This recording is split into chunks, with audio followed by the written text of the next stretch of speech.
Good afternoon, my loves. I have another book read for you today. This one's called Codependency No More. It's by Melidy Beattie. This book came out in the mid 80s. I think I read this in college, but it's been re-released and re-released and re-released, and it's a classic. It was collecting dust on the back of my shelves, but recently two of my friends had asked me about it. They were like, "Oh, did you read this book? I heard it was really good. People are recommending it left, right, and center." I'm like, "Oh my gosh, I did." So I pulled it off the shelves because I do want to read it again, but I want to share it with you today.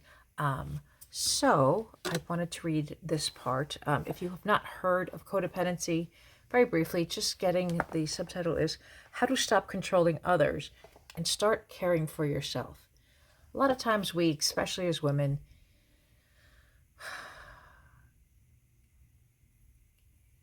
I'm trying to phrase this nicely. Okay. So we get too much in everyone else's business and we lose sight of ourselves. Our emotions get tied into other people's actions. Our behaviors get tied into other people's actions. And we kind of forget to take care of ourselves. It kind of ties into the whole Mel Robbins let me theory. We've talked about that before in the past. If you've been with me for a while, you know I love Mel Robbins. I actually listen to her on the daily. She's got an awesome podcast on Spotify. Highly recommend it. If you like podcasts, I tend to walk and listen to it. It makes my steps go by faster.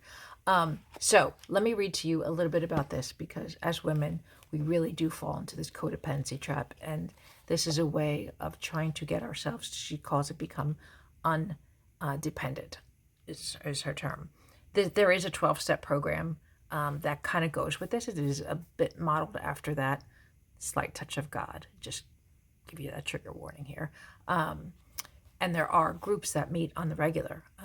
It's called Codependent Anonymous. So let me read you something from, this is page 108. And again, classes, birthdays. So about becoming undependent.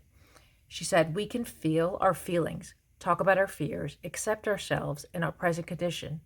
And when we get started on the journey towards independence, we can do it. We don't have to feel strong all the time to be independent and take care of ourselves. We can, and probably we will, have feelings of fear, weakness, and even hopelessness.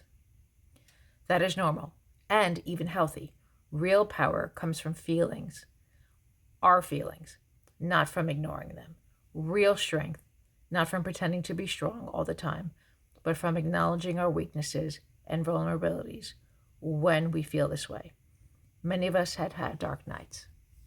I know I have. Many of us have had uncertainties, lonelinesses, and pangs of needs and wants that beg us to be met and yet go seemingly unnoticed. Sometimes the way is foggy and slippery, and we have no hope. All we can feel is fear. All we can fear is the dark." I know we've all been there, right? All of us. She likens it to driving, which makes this so clear. She says, "I was driving one night in weather like this." I don't know where you are, but it's freezing cold, on and off snow here. Nothing you want to be driving in.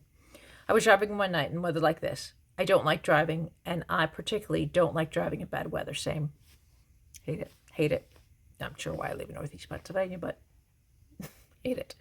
I digress. I was stiff and frightened at the wheel. I could barely see. The headlights were only illuminating a few feet in the road in front of me. I was almost blind, and I started to panic. Anything could happen. Then a calming thought entered my mind.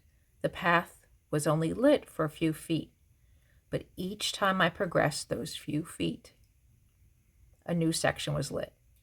The path was only lit a few feet in front of you, but each time you progress those few feet, the next few feet become obvious. The next few feet become obvious. It's kind of like when you're climbing a staircase. Sometimes you can't see all the way up to the top, but you just really need to see the next step to get to the top of that staircase. Life's like that, right? So she goes on to say, if I relax, I could see as far as I needed for that moment. If I relax, I could see as far as I needed for that moment. The situation was not ideal, but I could get through it if I stayed calm and worked with what was available. Things that you're facing, you can't always see the end, but you just need to see the next step and the next step. If you stay calm and just work with what's available, that will help you get undependent with your feelings. And then she finishes off the chapter with, You can get through dark situations too. You can take care of yourself and trust yourself. Go as far as you can see, and by the time you get there, you'll be able to see further. Go as far as you can see, and by the time you get there, you will be able to see further. So, Codependency No More, Melidy Beattie. If this is something you're interested in, I'll stick a link down below to grab a copy of your own. These are everywhere. If you like to thrift, you can find them at the thrift. I've seen them in little free libraries. There are millions and millions of copies of this book. It is absolutely fantastic. Highly recommend. Hope you're having an awesome afternoon, and take care. Thanks again for being part of our fierce little tribe. Bye.